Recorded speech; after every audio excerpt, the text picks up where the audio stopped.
Pues nada, lo primero, enhorabuena por la novela. Me Claro. gustaría empezar un poco por el principio de todo. Empezar cuando surgió la idea, que me contases un poquito el nacimiento. Se cuenta algo al final de la novela, en un pequeño capítulo que pongo, en un epílogo que hay al final. Pero la novela, bueno, decía Stephen King que las historias son como fósiles que uno va destapando, ¿no? Que siempre estaban ahí. A mí hace años un caballero, un viejo trampero, me contó en cómo en los tiempos de la posguerra civil, para evitar el hambre, acabó dedicándose a trabajar como alimañero. Estos eran una especie de tramperos que trabajaban en los valles y en los montes de Galicia, Asturias, Cantabria, País Vasco, norte de Castilla y León, aniquilando los lobos que amenazaban el ganado de las gentes. Este hombre me contó me contó muchas anécdotas y muchas aventuras a través de partidas de dominó y tiros de aguardiente. Y me contó, cuando ya cogió algo más de confianza, una historia sobre cómo en un valle, después de haber matado a un par de manadas y a una loba, un gran macho se les escapó. Y 2 o 3 días después, en una alquería de un pueblo distinto, por la noche durmiendo con su compañero, oyeron ruidos alrededor, se asustaron, pero bueno, al día siguiente, un poco más lejos, en otro pueblo donde iban buscando, ellos eran como peregrinos buscando dónde podían ofrecer esas capturas para recibir algo de limosna, de pago compensatorio, por librar a las gentes de las alimañas, de los lobos. Pues 2 o 3 días después volvieron a escucharlo, más intenso, escucharon los aullidos. Cuando un hombre que roza los 90 años, que ha llevado una vida dura como esa, le ves el miedo en los ojos y el respeto que eso le inculca, y te narra cómo hasta que el miedo les obligó a dejar el pellejo de la loba que habían matado atrás, y que cuando lo dejaron, ese pellejo de la loba, ya el lobo dejó de perseguirles. Bueno, eso, la novela de Luis Sepúlveda, el viejo que leía novelas de amor, los libros que luego he ido leyendo sobre conducta animal y demás, descubriendo que esos que llamamos moral quizá también puede entenderse en los animales. Siempre es difícil usar esos términos, pero más ejemplos de venganza, de empatía, de piedad, de misericordia en animales. Bueno, me convenció todo ese bagaje que va acumulando uno con los años, que aquella historia que me había contado aquel hombre merecía la pena. Solo necesitaba que esa anécdota se transformara en algo un poco más completo, porque si no era un relatito y bueno, y quizá darle un decorado pues un poco más interesante, un poco más atractivo, para que la novela tuviera algo más de fuerza, ¿no? Y ese periodo de la tardorrepública romana, esos misterios del oro romano, de esos 3 meses misteriosos que pasa Julio César en España después de ganar la guerra civil, bueno, me daban más juego para contar lo que a fin de cuentas no deja de ser la historia de un lobo. Sí, que al final, fíjate que qué maravilla poder juntar la aventura y una historia de amor, realmente. Sí, desde luego, es una historia de amor, por supuesto. Y de la naturaleza, que quién se lo iba a imaginar, ¿no? Que te da tanto que pensar, fíjate de... Yo era lo que pretendía, a fin de cuentas, bueno, uno siempre intenta ser original, y es verdad que el tema de Roma, la tardorrepública, no lo es, pero yo espero que para muchos lectores sí lo sea, el hecho de que Julio César estuviera en España, ya no solo para esa batalla de la guerra civil, sino en 2 ocasiones anteriores, que además pasara ese tiempo que desconocemos haciendo el qué en España, que sea factible que descubriera ese oro, que luego sería el oro que mantendría el Imperio Romano, porque mucha gente no se le escapa ese concepto, pero el Imperio Romano, como lo conocemos, ese periodo de esplendor que iniciaría Octavio Augusto tras la muerte de su tío Julio César, tras el magnicidio de Julio César, no se hubiera sido posible de no ser por las 10 toneladas de oro al año que se extraían del noroeste español. Es verdad. Que probablemente el que las descubrió, aunque no quede constancia como tal, el que pensó en ello por primera vez fue Julio César, ¿no? Bueno, hay muchos elementos ahí interesantes que yo creo que hacen original la novela desde el punto de vista histórico. Luego hay otras historias de animales, pero no muchas, la verdad es que La no. verdad que pocas así. No muchas, y menos en que el animal sea el protagonista absoluto de la historia. Sí que... Y que lo sea de manera no humanizada, porque hay casi todas las historias, bueno, casi todas no, pero muchas historias de Walt Disney han sido sobre animales, pero Nada que ver, claro. nada que ver. Y yo creo que todos esos elementos originales le dan un valor a la novela. Aparte es una novela rápida, fácil de leer. Yo creo que, y lo más importante, para mí, en mi opinión, cuando uno se ríe, cuando uno llora, cuando uno se emociona, cuando escribe, normalmente consigue que al lector le pase lo mismo. Y si eso es así, bueno, pues esas son las novelas que merece la pena ser recordadas, que se quedan en la memoria. Sí, que realmente eso es lo especial, que si realmente te ha cautivado a ti, te ha conmocionado tanto que luego se consigue. Eso es lo que yo creo, sí, eso es lo que yo creo. Yo siempre recordaré las historias o las novelas que me tocaron, que me hicieron sentir. Y se escribe mucho, y se escribe muy bien, pero por desgracia muy poquitas tocan el corazón, ¿no? Los escritores somos egocéntricos con papel disponible, y lo que hacemos es manchar con tinta cientos y cientos de resmas de papel. Solo cuando el lector lo lee, esa tinta se transforma en sentimientos, en emociones, y cuando eso sucede, eso es lo que le da valor, y eso es lo que hace que la novela perdure. Porque la novela no perdura por estar en papel, perdura si está en el corazón de los lectores. Sí, son libros que te han acompañado siempre, toda tu vida, que realmente son los que importan. Claro que sí. Y bueno, y otra cosa también muy importante que has dicho tú, que es que la extensión de la novela, que no es como el típico libro histórico, que aparte de ser original, que también te atrae, bueno, que realmente es más ligero pero luego profundo, pero vamos, que lo puedes leer mucho antes. Bueno, yo creo que la extensión era obligado.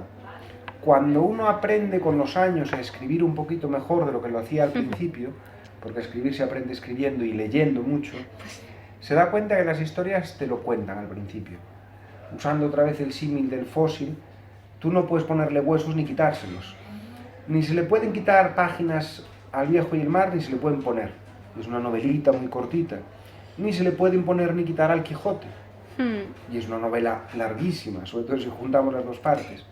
Entonces, la historia es la que debe decidir cuál es su extensión. Luego es cierto que yo he intentado que sea ágil, rápida y fácil de leer, y es verdad, y me hace mucha ilusión que lo menciones, que la novela tiene muchas capas. Yo creo que cualquier niño la puede leer y pasárselo bomba con el lobo, pero aquel lector que quiera encontrar algo más en ella tiene mucho que encontrar, porque hay esa paradoja de la lucha entre el hombre con el hombre y el hombre con la naturaleza. Hay mi visión sobre lo mal que lo estamos haciendo a la hora de cuidar lo que nos rodea, y la mayoría de las veces llevados por la ambición, no por la necesidad. Hay una lectura respecto a la traición entre los hombres. La novela tiene muchas capas, y yo creo que funciona bien en muchas de ellas, pero lo más importante es que el lector debe muchas capas. Aunque, repito, yo creo que mi obligación como escritor es entretener. Yo creo sinceramente que el novelista, y sé que no es una opinión que compartan todos los novelistas, creo que el novelista no está para dar lecciones, ni hablar de moral, ni expresar pensamientos filosóficos. El novelista tiene que entretener. Si quieres expresar filosofía, si quieres expresar pensamiento, hay una herramienta que es el ensayo, que es maravillosa, pero creo que el motivo de una novela debe ser siempre entretener. Si luego además esa novela tiene más cosas, enseña, da valor, está fantástico, pero la novela tiene que ser entretenida, luego puede tener más. Entonces, bueno, yo he intentado hacerlo lo mejor posible dentro de aquello que creo, y me ha gustado mucho el comentario, porque sí que lo creo profundamente. Gracias. Que la novela creo que tiene muchas capas, porque de hecho hasta las hay evidentes, como por ejemplo la contraposición del lobo y la loba, del lobo las legiones de la loba, del lobo contra la ciudad loba, contra el hijo de la loba, o que a César, a través de las anécdotas de los primeros capítulos, se le llame el hombre que lleva el rastro de las tormentas, el hombre que sigue a las tormentas. Claro, eso es más evidente, pero luego hay muchas otras que yo creo que dotan de mucha profundidad a la novela y que funcionan bien. ¿Y qué es lo que las hace funcionar bien? Que solo las encuentra el que las quiere encontrar, y el que no puede disfrutar de pasar una página detrás de otra. Sí, que realmente, bueno, pero que también lo importante se cumple. Claro, que tú cojas el libro y te vayas a otro mundo, pero si tampoco quieres en ese momento ir más allá, pues Yo eso es lo que he intentado, sí. Sí, tiene las dos vertientes para poder elegir. ¿Y ha habido alguna parte que haya sido más compleja a la hora de la escritura del libro, que te haya tenido más, te haya dado más dolores de cabeza o te haya costado más? Bueno, siempre procuro trabajar mis libros de la manera más precisa posible en todos los aspectos. La parte histórica, sobre todo adentrándome en puntos que eran un poco desconocidos, ha sido complicada. Mucho más complicado ha sido intentar hablar bien del lobo como lobo, sin humanizarlo, fisiológicamente, biológicamente, hacerlo de manera correcta, con sentido, al cómo se enfrenta a las trampas, al cómo las elude, o cómo cae en ellas, a que todo el comportamiento del lobo tenga un sentido, desde el punto de vista de la etología animal. Eso ha sido complicado. Y como en todas las novelas, ha sido duro desgarrarse, porque una novela nunca va a merecer la pena si no dejas algo de ti detrás. Si algo de ti no queda en las páginas, si no te desprendes generosamente de algo para regalárselo a los lectores, la historia nunca va a merecer la pena. Y entonces esos 3 puntos han sido muy difíciles, y de hecho, siendo mi novela más corta, es la que más tiempo me ha llevado a escribir. Anda. Porque quería hacerlo muy bien y le tuve que dedicar mucho trabajo. Pero probablemente, bueno, entiendo que la has leído, ¿no? Por lo que has dicho y tal, cosa que es muy de agradecer. Pues lo más difícil para mí fue encontrar un momento tierno, cariñoso y agradable para el lobo. Porque cuando son personajes humanos es fácil, pero ¿cómo pones ternura y amor en un lobo? Y que es tan complicado, es otro mundo. Claro, y haciéndolo de manera coherente con ser un animal, porque yo no quería humanizarlo. Lo respeto demasiado como para hacerlo. Y un día me acordé de... muy importante, yo creo, lo decíamos hace un instante. Solo cuando el lector sonríe o le cae una lagrimilla, la historia funciona. Entonces, en el caso de Donde aúllan, las partes agradables fueron contar las cosas bonitas de la novela, cuando las cosas van bien. Porque las partes que son duras de la novela, especialmente para el lobo, fueron duras de escribir también. Sí, que tú también lo sentías a la vez. Y deberían serlo. Pero yo creo que la recompensa del escritor no está en la escritura, está después. Cuando te llaman, el otro día me llamó un periodista que no conozco de nada, porque además era la primera vez que me entrevistaba, me decía que había llorado como un niño. Esa es la recompensa. Y me alegro mucho de que se haya emocionado, de que le haya gustado, porque eso es lo que se pretendía. Porque además, yo creo que cuando tienes amistad con alguien, a veces puedes callar las críticas malas, pues, ¿te ha gustado? Sí, está bien, pero sin embargo no es habitual que se calle lo bueno. Se dice con entusiasmo, a lo mejor más de normal. Y yo estoy percibiendo en la gente que me rodea que todos son mensajes muy buenos. Entonces, pues bueno, queriendo creer que no te lo dicen porque sí, que te lo dicen porque realmente lo piensan, porque la efusividad que ves y demás te da la sensación de que hay sinceridad. Ese es el verdadero momento placentero, la recompensa del lector, de la gente que se emociona, de la gente como tú ahora mismo dices, y esa profundidad, que te des cuenta de esos esfuerzos que yo he hecho. Mira, el otro día me decía también, claro, haciendo trampa, algunos de estos, como la recibís antes de que salga al mercado, me decía, me encantó una frase en la que dices que el hambre del invierno le asomaba entre las costillas. Y yo digo, pues te lo agradezco mucho, porque te parecerá que no, pero estuve como 15 días pensando en la frase. Y hay otras tantas. El otro día me decía otra persona, el viento cargaba los árboles. Cuando te reconocen esas cosas y la gente, el lector se da cuenta de eso, es muy placentero. Claro, todo lo que va viniendo ahora y claro, que seguirá viniendo, claro. Eso que, espero, que realmente espero. Todo no acaba más que despegar. Espero. Nunca mejor dicho, además, que ahora despega también el libro. ¿Y en qué te ha cambiado personalmente? Porque me imagino que habrá sido un proceso que habrá sido también pasando diferentes momentos. Hombre, cambiar no lo sé, eso supongo que es a largo plazo y es difícil siempre juzgarse uno mismo, como decías en Exupéry en El Principito. Nunca, es siempre un error. Lo que sí es verdad, y lo he mencionado antes, es que ha sido sin duda la novela que más me ha costado escribir. Ha sido en la que más de mí hay, en la que más tripas y entrañas hay, porque me pega cerca, porque era una historia en la que me sentía involucrado, porque creo que es, y aunque suene atópico, es lo mejor que he escrito hasta ahora, porque todos vamos aprendiendo, mejorando. Un escritor escribe, lee y se hace mejor a medida que pasan los años, y Donde aúllan es sin duda lo mejor que he hecho. Y ha sido un proceso muy duro, muy duro. Muchos días solo en el bosque, pensando, paseando. Tengo la fortuna de vivir en un sitio donde se puede ver el rastro del lobo, donde lo he visto alguna vez. Salir a distintas horas, verlos, he ido a hacer coros de aullidos, los vas a llamar y el lobo responde y puedes hacer una tasación de población y demás. He intentado sentir tantas cosas para dejarlas en la novela, y además era importante porque un elemento que tiene el escritor es la palabra usada en el diálogo. Yo no lo tenía. Yo sabía que tenía que transmitir sin usar el diálogo, y eso era muy difícil, muy difícil. Entonces, la única manera de hacerlo era sintiendo para luego poder escribir esos sentimientos. Y entonces ha sido una novela muy dura en ese aspecto, muy dura. Si eso me cambia o no, pues no lo sé. Que quién sabe, en un tiempo ya Claro, podrás verlo. En la veremos. siguiente entrevista ya lo podremos ver. Bueno, ahora los lobos, claro, habrán tenido otro significado para ti, ya habrá cambiado. Cuando veas a un lobo va a ser ya todo totalmente diferente.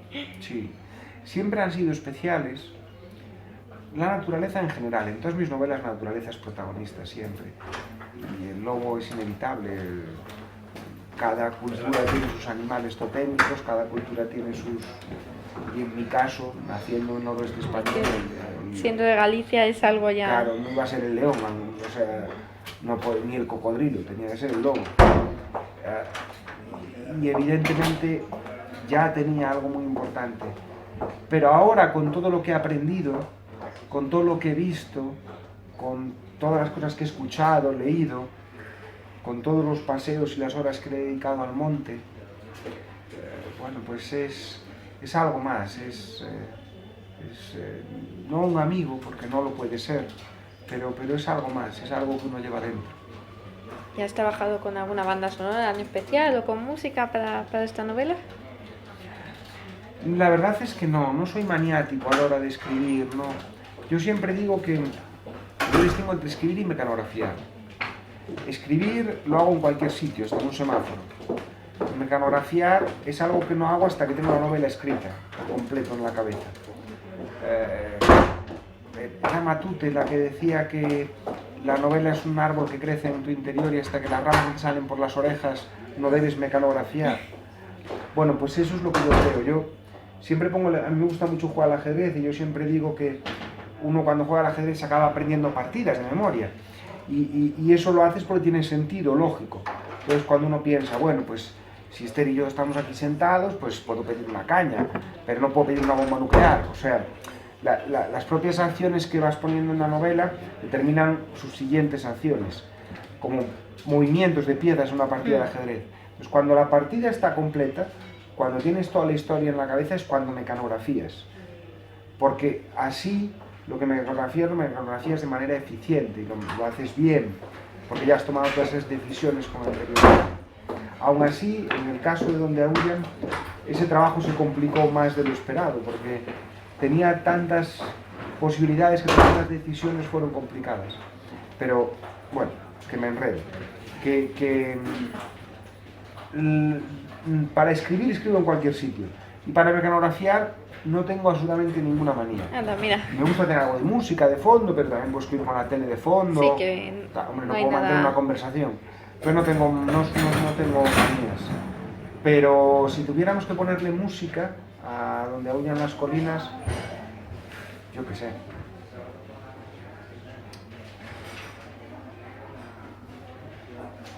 Hombre,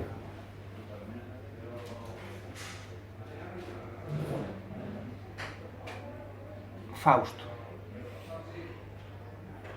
Fausto sería una buena banda sonora. Musicalmente y desde el punto de vista de la armonía, y luego por el contenido del libreto, claro. sí podría ser una... y además un trasfondo también con...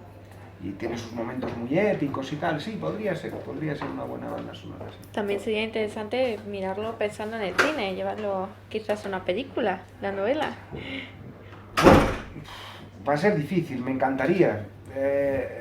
Cuando hubo la posibilidad de que Asur se convirtiera en serie, yo estaba encantado. Luego se trastocó, el coste de la producción no aconsejó que eso fuera así, quizá algún día se retome, no lo sé. Hay por ahí unos rumores de un interés para Ronin.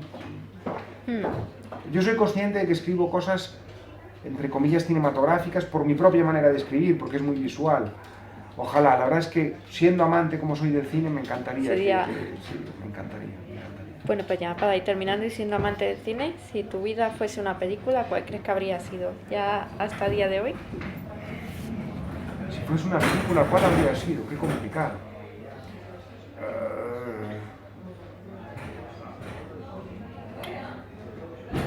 Pues hombre, siempre es difícil decir, o a mí me suele ser difícil cuando me dicen tu color favorito, pues no sé, el verde, el azul, complicado. Una sola.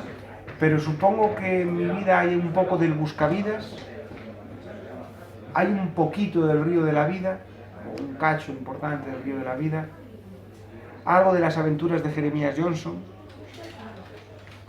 Bueno, del buscavidas no sé, pero las otras dos también son novelas. Y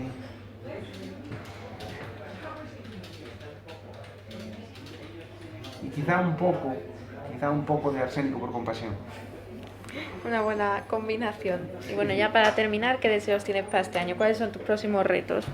Ya después de esta novela y de este paso de gigante. Hombre, espero que la novela le guste a mucha gente, que tenga éxito. Espero que demos unos pasitos más en el mercado internacional. Estoy encantado de haber traducido al japonés por primera vez, que me hace mucha ilusión, pero me gustaría que consiguiéramos más traducciones. Escribir una novela todavía mejor si puedo. Yo estoy poniéndole todo el corazón del mundo para hacer algo mejor. Y bueno, eso parece muy egoísta todo, pero bueno, son los míos. A ver, pues nada, pues muchísima suerte